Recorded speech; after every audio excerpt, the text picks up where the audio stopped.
Bab 710. Nafas api dari Sekte Phoenix Ilahi sedang dalam kekacauan. Tampaknya Yunce telah membuat langkah besar kali ini. Petik 2. Ziji melihat ke kejauhan dan melihat ke arah Sekte Phoenix Ilahi. Di sampingnya, seorang pria parubaya berpakaian serba biru sedang berlutut dan bersujud. Leng Yi sangat kagum di wajahnya, dan dia berkata dengan hormat, Yunce memang melakukan sesuatu yang jauh melampaui ekspektasi hari ini. Sudahkah kamu membawa suanying batu? Pria berbaju biru mengangkat batu giok aneh dengan cahaya biru laut berkedip di sekelilingnya dengan kedua tangannya. Untungnya, saya telah hidup sesuai dengan takdir saya. Silakan lihat, Tuan. Mengambil aqua batu giok biru, Ziji menjentikkannya dengan telapak tangannya. Formasi misterius magis dengan cepat terbentuk di atas batu suanying. Dengan sedikit perubahan pada gerakan Ziji, efek adegan dalam formasi misterius terungkap dengan jelas. Apa yang ditampilkan dalam gambar jelas merupakan adegan dari kedatangan Yunce di Sekte Divine Phoenix hari ini hingga kepergiannya, dan itu sangat lengkap, dengan jelas menunjukkan apa yang terjadi pada Sekte Divine Phoenix hari ini dengan cara yang ajaib dan aneh, dengan cara yang tak tertandingi, kejelasan dan tidak ada kelalaian muncul di depan mata Ziji. Ekspresi Ziji awalnya tenang, tapi kemudian alisnya mulai tenggelam. Ketika Yunce membunuh ketiga tetua Phoenix dengan satu pedang, pria berbaju biru dengan jelas melihat alisnya berdebar kencang sejenak. Ziji dengan tenang dan diam-diam membaca gambar di batu suanying tanpa mengalihkan pandangannya sejenak. Setelah adegan terakhir dari gambar itu menghilang, dia berbalik dan menghela nafas lega. Sepertinya Istana Ilahi Bulan Matahari mengatakan bahwa dia memiliki kekuatan yang sebanding dengan tahap awal alam berdaulat. Bukan bohong sama sekali. Wang Xuan, alam tingkat ketiga sebanding dengan tahap awal alam mendalam berdaulat. Saya tidak dapat memahami bahwa ini bukanlah bakat yang dapat dicapai oleh manusia. Suara Ziji dipenuhi dengan keterkejutan yang mendalam.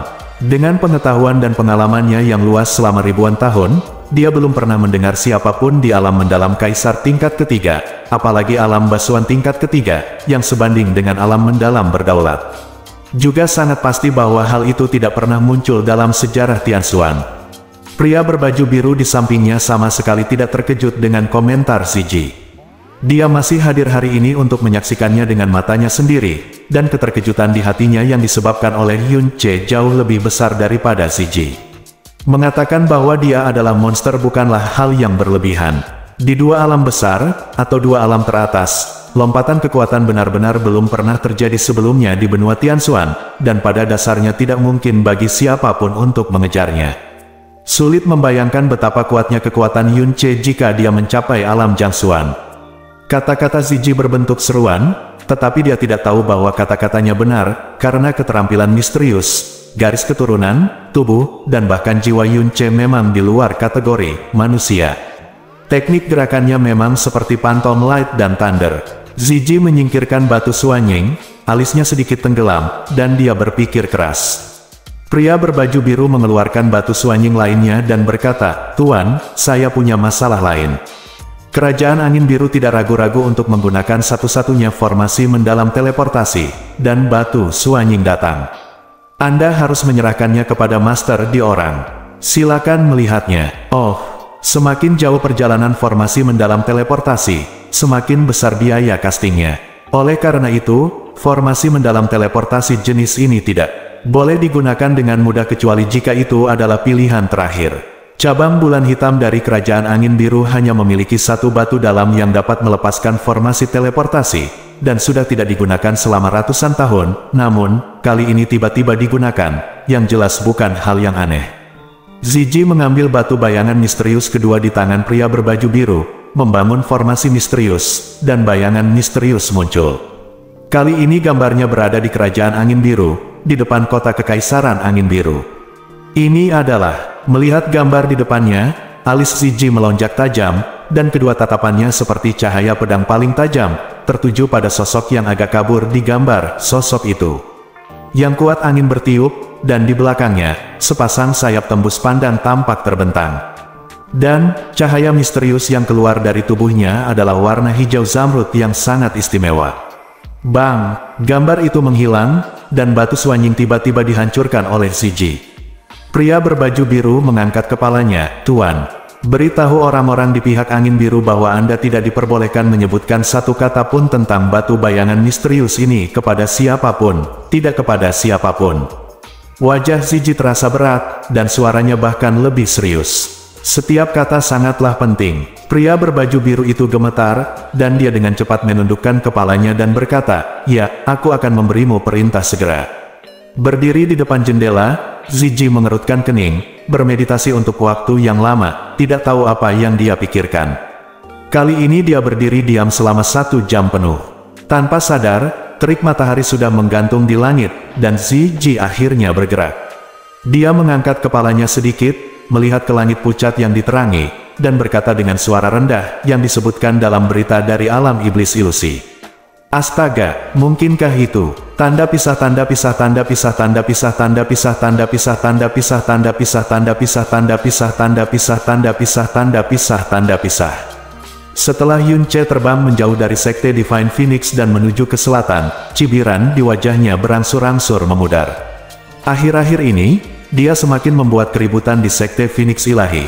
Tetapi selama keseluruhan proses, dia sengaja mengendalikan suara tersebut agar tidak menyebar ke lembah Qifeng, agar tidak mengganggu Feng Shui. Membunuh keempat saudara laki-lakinya, Yunce menghela nafas pelan dan berkata pada dirinya sendiri, tidak peduli siapa itu, mustahil untuk memaafkan. "Apakah kamu tahu apa itu batu bayangan misterius?" kata Jasmine tiba-tiba. "Batu bayangan misterius." Yunce berkata, "Saya pernah mendengarnya. Dikatakan bahwa itu adalah sejenis batu giok misterius yang diukir dengan semacam formasi misterius yang indah. Ketika formasi misterius itu dilepaskan, itu dapat dimasukkan ke dalam gambar, dalam waktu tertentu dan dalam jarak tertentu, dan kemudian dipandu oleh jenis formasi misterius lainnya. Pengaruh yang terkandung dalam batu bayangan misterius dapat diputar ulang. Namun, dikatakan bahwa batu bayangan misterius memiliki persyaratan yang sangat tinggi untuk misterius giok, dan formasi misterius yang dapat merekam gambar juga sangat kompleks, sehingga sangat sulit untuk berhasil. Hanya ada segelintir kekuatan di seluruh benua yang dapat membuat batu suanying. Jadi meskipun saya pernah mendengarnya, saya belum pernah melihatnya. Mengapa kamu tiba-tiba menanyakan hal ini? Petik 2. Semua yang kamu lakukan di sekte Divine Phoenix hari ini digunakan oleh orang-orang yang menggunakan batu suanying. Si merekamnya, dan orang-orang itu bukan dari sekte Divine Phoenix, kata Jasmine dengan tenang. Oh, Yunce sedikit terkejut, lalu berkata dengan acuh tak acuh, itu pasti persekutuan pedagang bulan hitam. Mereka benar-benar bersedia menyia-nyiakan batu bayangan misterius. Untukku, Yunce belum pernah melihat batu suanying sampai sekarang. Dia hanya mendengarnya sesekali, dan dia bisa membayangkan dengan jari kakinya betapa berharga dan langkanya batu itu. Mungkin seluruh benua Tianxuan hanya memiliki persekutuan pedagang bulan hitam dan 4 tanah suci. Keluarkan. Kamu sebaiknya berhati-hati. Jika ada kekurangan yang terungkap, Istana Ilahi Bulan Matahari akan datang untuk membunuhmu segera sebelum kamu dapat menyelesaikan balas dendammu pada sekte Ilahi Phoenix. Jasmine berkata dengan marah, lalu suaranya berubah ringan, setidaknya untuk 3 bulan ke depan, jangan lakukan apapun yang mencari kematian. Setelah 3 bulan, semua racun ajaib di tubuhku akan hilang, dan kamu bisa melakukan apapun yang kamu mau. Kecuali aku ingin kamu melakukannya mati, kalau tidak, kamu bisa mati bahkan jika kamu mau. Tidak, Yunce terkekeh dan berkata, tidak mungkin kamu rela membiarkanku mati. Suara Jasmine menjadi lebih rendah dan dia mencibir, apakah kamu mau mencobanya? Oke, Yunce setuju tanpa ragu-ragu dan tersenyum. Dia berkata, kalau begitu, mari kita bertaruh. Oke, jika kamu bersedia membunuhku setelah kamu pulih sepenuhnya, biarkan aku bertemu denganmu lagi di kehidupan selanjutnya. Jika kamu tidak bersedia membunuhku, biarkan aku menciummu. Jika kamu berani, apakah kamu tidak berani? Petik 2. Kamu sedang mencari kematian. Jasmine mendengus berat dan mengabaikannya. Yunce berjalan di udara, dan di bawah bayangan cahaya dan guntur, dia dengan cepat melarikan diri dari jangkauan Divine Phoenix City. Pada saat ini, teriakan tiba-tiba terdengar dari bawah, dan sesosok tubuh mengejarnya dengan kecepatan yang mengkhawatirkan. Yunce hendak melihat ke belakang, tetapi ketika dia merasakan aura orang lain, sudut alisnya bergerak, dan kecepatannya melambat, dan segera berhenti total. Turun. Yun Ce berbalik dan melihat sosok kurus yang datang ke arahnya sambil tersenyum. Dia mengenakan pakaian sipil, dengan rambut berminyak dan wajah kotor, tapi sekilas Yun Ce bisa tahu bahwa dia sedang menyamar, dan itu adalah penyamaran ganda. Identitasnya muncul di benak Yun Ce dengan sangat jelas, Hua Minghai, sudah lama tidak bertemu.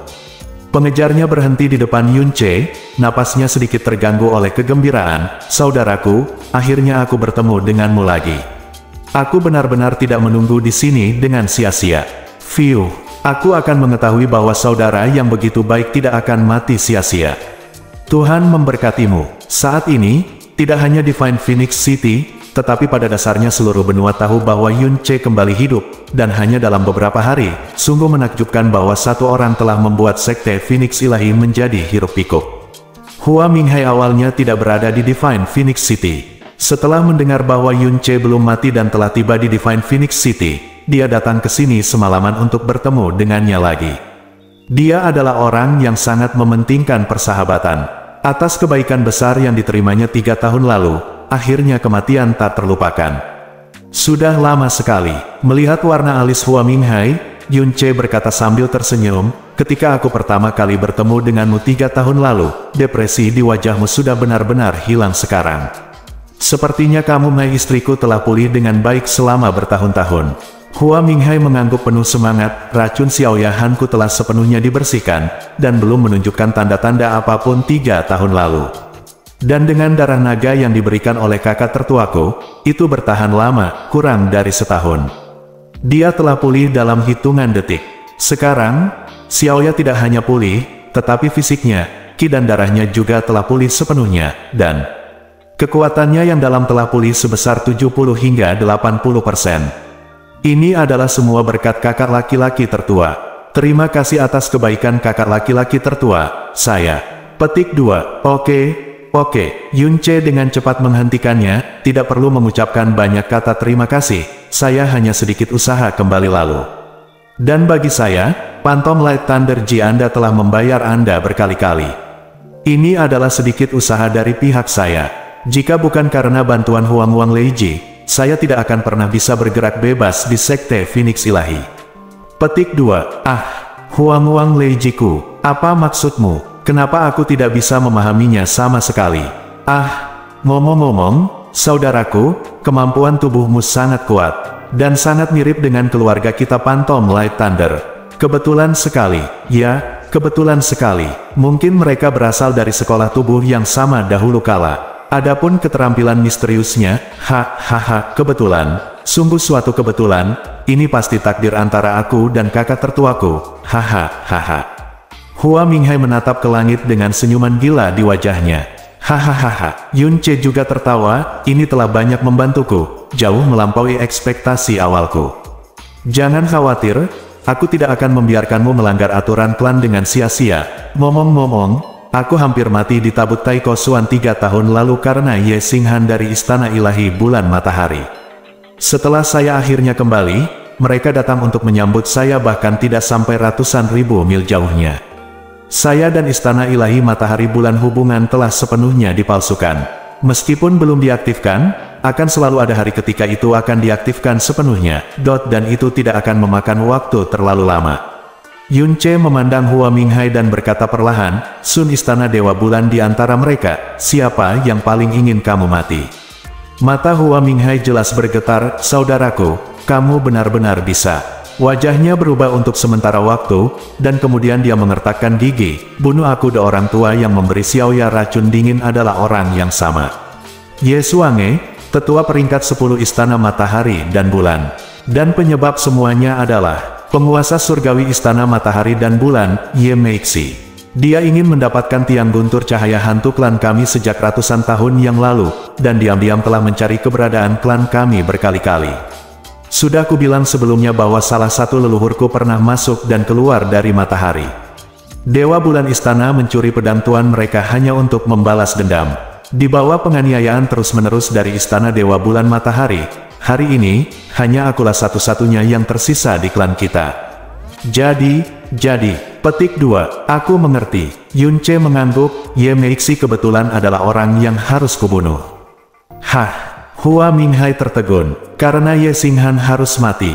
Memikirkan semua yang dilakukan Ye Xinghan, suara Yun Ce tiba-tiba berubah dingin, dan Ye Xinghan adalah putra satu-satunya Ye Meixi. Jika kamu membunuh Ye Xinghan, kamu juga harus membunuhnya. Bunuh Ye Meixi, jika tidak, akan ada masalah yang tak ada habisnya. Alasan lain mengapa Yun Ce harus membunuh mereka, atau alasan yang lebih penting, tentu saja adalah kebencian orang tuanya saat itu. Tubuh Yun Ce dipenuhi dengan energi yang dalam, dan dia diberkati oleh cahaya bayangan dan guntur. Meskipun aku tidak memiliki darah keluargamu, aku memiliki warisan inti dari keluargamu. Oleh karena itu, aku hampir tidak dapat dianggap sebagai seorang setengah keturunan keluargamu. Dalam hal ini, aku harus melakukan sesuatu untuk klanmu, meskipun itu hanya sekedar omong-omong. Petik 2. Saudaraku, rasa terima kasih di hati Hua Minghai tidak bisa diungkapkan dengan kata-kata. Aku pergi, aku tidak peduli jika aku tinggal terlalu lama, tapi itu akan berbahaya bagimu. Sebaiknya kau segera meninggalkan kota Phoenix Suci. Dengan perbuatan jahat yang telah dilakukan Phoenix Suci terhadapku, Chang Feng, dalam beberapa hari ke depan, aku tidak ada jaminan bahwa kami tidak akan melakukan apapun yang akan membahayakan seluruh Divine Phoenix City. Setelah Yun Ce selesai berbicara, dia melambaikan tangannya ke Hua Minghai, berubah menjadi guntur, dan berjalan pergi. Saudaraku, tanda transmisi suaraku tidak berubah. Jika ada yang bisa kulakukan, telepon aku kapan saja. Hua Minghai berteriak. Matanya mengikuti sosok Yun Ce yang mundur sampai dia benar-benar menghilang dari pandangan. Bersambung.